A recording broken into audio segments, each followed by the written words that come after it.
Hi நண்பர்களே, welcome to சனா சேவை மையம் யூடியூப் சேனல். நம்ம சேனலில் இன்றைக்கி என்ன செய்தி பார்க்க போகிறோம் அப்படின்னா, நிலம் சம்மந்தமான முழு விவரங்களை வந்து பார்க்க போகிறோம். நிலம்னா அதில் எத்தனை ஏர் அதை வந்து எப்படி அளவீடு செய்கிறாங்க, அதில் என்னென்ன வகையாக இருக்குது அப்படிங்கிறத, இந்த நிலத்தை பற்றிய முழுமையான ஒரு விஷயங்களை வந்து நம்ம பார்க்க போகிறோம். அதுக்கு முன்னாடி நம்ம சேனலை சப்ஸ்கிரைப் பண்ணாதவங்க சப்ஸ்கிரைப் பண்ணிக்கிங்க, ஃபாலோ பண்ணிக்கிங்க. நிலம் வைத்திருப்பவர்கள் வந்து குறிப்பாக கட்டாயமாக தெரிஞ்சிக்க வேண்டிய விஷயங்கள் சம்மந்தமாக முழு டீட்டெயிலும் வந்து இதில் பார்க்க போகிறோம். நிலம் வந்து எந்தெந்த வகையிலலாம் வந்து சொல்கிறாங்க, எப்படிலாம் அதை அளக்குறாங்க, நிலத்தில் எத்தனை வகைகள் இருக்குது அப்படிங்கிறத நம்ம இப்போ பார்க்க போகிறோம். நிலம் வைத்திருக்கும் உரிமையாளர் வந்து ஒரு நிலத்தையோ அல்லது மனையையோ அளக்க முற்படும் பொழுது வந்து பெரும்பாலும் வந்து யாருக்குமே அது வந்து அதில் சொல்லப்படக்கூடிய பல விஷயங்கள் வந்து புரியறது கிடையாது. குறிப்பாக நில வரைபடம் எஃப்எம்பி பற்றி தெளிவாக பல விஷயங்கள் வந்து நிறைய நபர்களுக்கு வந்து அது புரியாத ஒரு புதிராகவே வந்து இருந்துகிட்ருக்கு. எனவே வந்து ஒரு நிலத்தை வந்து எப்படி அளக்கணும் அப்படிங்கிறது வந்து தெரிஞ்சுக்கணும் அப்படின்னா எஃப்எம்பி எனப்படும் புல வரைபடத்தை பற்றி முதல்ல வந்து நன்றாக வந்து நீங்கள் வந்து தெரிஞ்சுக்கணும். சர்வே எண்ணில் புல வரைபடத்தில் கண்டிப்பாக தெரிந்து கொள்ள வேண்டிய 7 முக்கிய செய்திகள் என்னன்னா, ஒரு எஃப்எம்பியில் நிலத்தின் அளவுகள், உட்பிரிவு எண்கள், விலக்கிகள், அருகில் உள்ள சர்வே எண்கள் ஆகியவை வந்து அதில் வந்து இருக்கும். ஒரு சர்வே எண்ணின் எல்லை கோடுகளுக்கு பெயர் வந்து எஃப் லைன் அப்படின்னு வந்து அழைக்கிறாங்க, ஃபீல்ட் பவுண்டரி லைன். குறுக்கு விட்டமாக வரும் லைனுக்கு ஜி லைன் என்று வந்து பெயர். அதாவது ஏயிலிருந்து டிக்கு இவ்வளோ தூரம் என்று கணக்கிட்டு அதில் வந்து சொல்லிடுவாங்க. குறுக்கு வட்டமாக வரும் லைனுக்கு ஜி லைன் அப்படின்னு பேர். மேலும் ஏஇலிருந்து பிக்கு விட்டமாக ஒரு லைன், அதன் அளவும் போட்டு இருப்பாங்க, அதுவும் வந்து ஜி லைன் தான். 2 ஜி லைனில் ஏதாவது ஒரு கல் காணாமல் போனாலும் மற்ற ஜி லைனை வைத்து காணாமல் போன ஒரு கல் எங்கே இருக்க வேண்டும் என்று கண்டுபிடிச்சிடுவாங்க.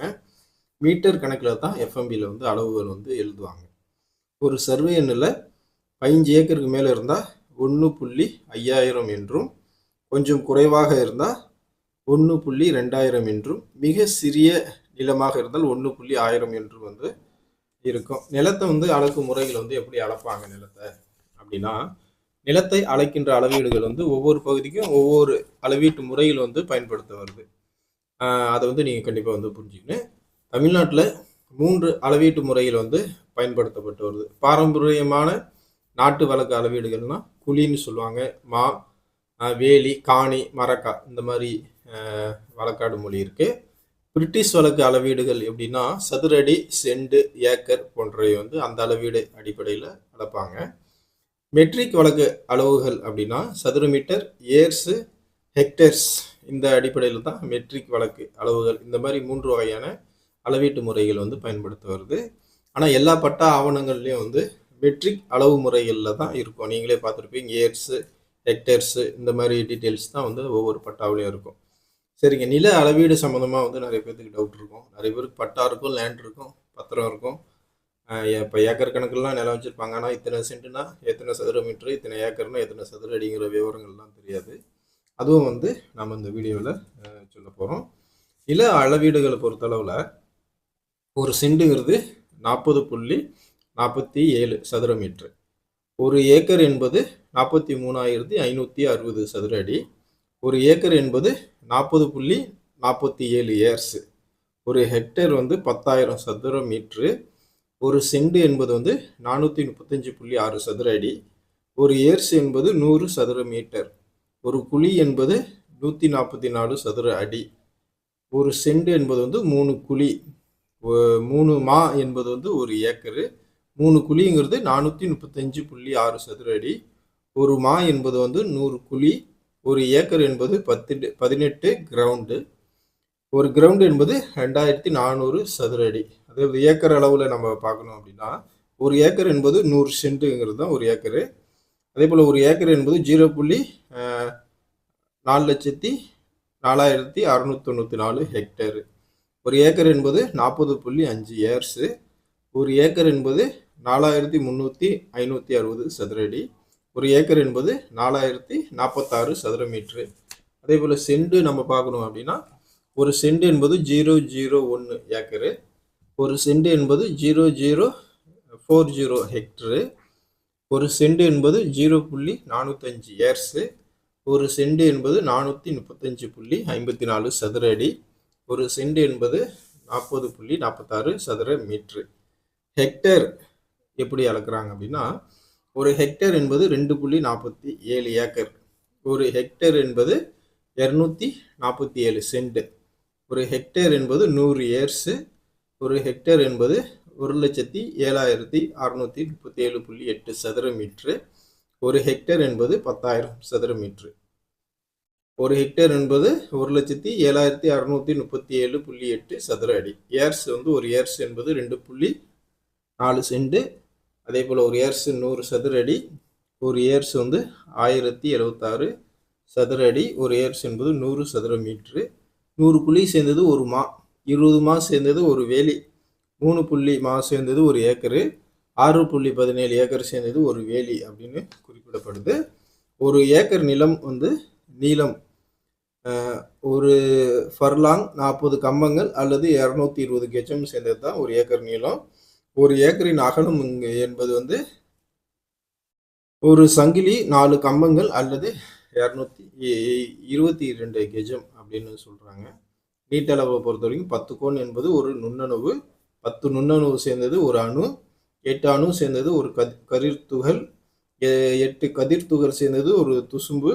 8 துசும்பு சேர்ந்தது ஒரு மயிர் நுனி அப்படின்னு வந்து சொல்றாங்க. அதே போல 8 மயிர் துணி சேர்ந்தது ஒரு நுண்மலை அப்படின்னு சொல்றாங்க. 8 நுண்மணல் சேர்ந்தது ஒரு சிறு கடுகு. 8 எள் சேர்ந்தது ஒரு நெல். 8 எள்ளு சேர்ந்தது ஒரு விரல். 12 விரல் சேர்ந்தது ஒரு ஜானு. 2 ஜான் என்பது ஒரு முழம். 4 முழம் என்பது ஒரு பாகம். 6000 பாகம் என்பது ஒரு காதம். 4 காதம் என்பது ஒரு யோசனை. வலி அளவை பொறுத்தவரை 8 தோரை நெல்லுங்கிறது ஒரு விரல். 12 விரலுங்கிறது ஒரு ஷானு. 2 ஷானுங்கிறது ஒரு முழம். 4 முழம் என்பது ஒரு பாகம் அல்லது தண்டம். 2000 தண்டம் என்பது ஒரு குரோசம் 2.25 மைல். 4 குரோசம் என்பது ஒரு யோசனை. 7.5 நாளிகை வலி என்பது ஒரு காதம். நில அளவை குழிக்கணக்கு வந்து இந்த அடிப்படையில் வந்து சொல்றாங்க. 16 ஜானுங்கிறது ஒரு காலு. 18 கோல் என்பது ஒரு குழி. 100 குழிங்கிறது ஒரு மா. 240 குழிங்கிறது ஒரு பாடகம் அப்படி சொல்றாங்க. கன்வர்ஷன்ல வந்து ஒரு சதுர அடி அங்கலம் 6.4516 சதுர சென்டிமீட்டர். ஒரு சதுர அடி என்பது 0.09290 சதுர மீட்டர். ஒரு சதுர கெஜம் என்பது 0.83612736 சதுர மீட்டர். ஒரு சதுர மைல் என்பது 2.589888110336 சதுர கிலோமீட்டர். பிற அலகுகள் வந்து ஏர்ஸ் வந்து 100 சதுர மீட்டர். ஒரு ஹெக்டேர் என்பது 100 ஏர்ஸு. 10,000 சதுர மீட்டர். 0.01 சதுர கிலோமீட்டர். தற்பொழுது வந்து ஏர்ஸ் அதிகமாக வந்து ஏர் வந்து அதிகமாக பயன்பாட்டில் இல்லை என்றாலும் ஹெக்டேர் இன்று வந்து நிலங்களை அளக்கும் போது பயன்படுத்தப்படுது. நிலங்களை அளக்கும் போது பொதுவாக பயன்படுத்தப்படும் அலகு வந்து ஏக்கர் தான். ஒரு ஏக்கர் வந்து 4840 சதுர கெஜம். 43,560 சதுர அடி. 4046 சதுர மீட்டர். ஒரு சதுர மைல் வந்து 640 ஏக்கரு. 2.5898881103 சதுர கிலோமீட்டர். நில அளவை வந்து 100 சதுர மீட்டர் ஒரு ஏர்ஸு. 100 ஏர்ஸு ஒரு ஹெக்டரு. ஒரு சதுர மீட்டரு 10.76 4 சதுர அடி. 2400 சதுர அடி ஒரு மனை. 24 மனை ஒரு காணி. அதே போல் ஒரு காணி 1.32 ஏக்கரு. 144 சதுர அங்குலம் வந்து ஒரு சதுர அடி. 435.6 சதுர அடி ஒரு செண்டு. 1000 சதுர லிங்க்ஸுங்கிறது ஒரு செண்டு. 100 செண்டுங்க சேர்ந்தது ஒரு ஏக்கரு. 1,00,000 லிங்க்ஸ் வந்து சேர்ந்தது ஒரு ஏக்கரு. 2.47 ஏக்கர் சேர்ந்தது ஒரு ஹெக்டரு. ஒரு ஹெக்டர் என்பது 2.5 அதாவது ஏக்கரு. ஒரு ஏக்கர் என்பது 4,840 குழி சேர்ந்தது ஒரு ஏக்கரு. 100 சென்ட் என்பது வந்து 4,840 சதுர குழிகள். அதே போல் ஒரு சென்ட் என்பது 48.4 சதுர குழிகள். ஒரு ஏக்கர் என்பது 4,067 சதுர மீட்டர். ஒரு ஏக்கர் என்பது 43,560 சதுர மீட்டர். இதான் நண்பர்களே நிலம் சம்பந்தமான முழு தகவல்கள். இதில் வந்து நம்மளுக்கு எல்லாத்துக்கும் லேண்ட் இருக்கும். எல்லாத்துக்கும் பட்டா சிட்டா பத்திரம் இல்லைங்க சான்று எல்லாமே எடுத்து வச்சுக்குவோம். ஆனால் எல்லாத்துக்கும் வந்து இந்த சதுரடி என்ன, ஏர்ஸ் என்ன, ஏக்கர் எத்தனை, அதை எப்படி அளவீடு செய்யுது, காணினா என்ன, நிலம்னா என்ன, ஜான்னா என்ன, இது போன்ற நிறைய தகவல்கள்லாம் வந்து தெரியாமல் இருந்திருக்கும். அதில் முடிஞ்ச அளவுக்கு நம்மளுக்கு தெரிஞ்ச தகவல்களை நம்ம திரட்டி இந்த வீடியோவில் பதிவு செஞ்சுருக்கோம். உங்களுக்கு பயனுள்ளதாக இருந்தால் மற்ற நண்பர்களுக்கு ஷேர் பண்ணுங்கள். நம்ம சேனலை சப்ஸ்கிரைப் பண்ணுங்கள். நன்றி.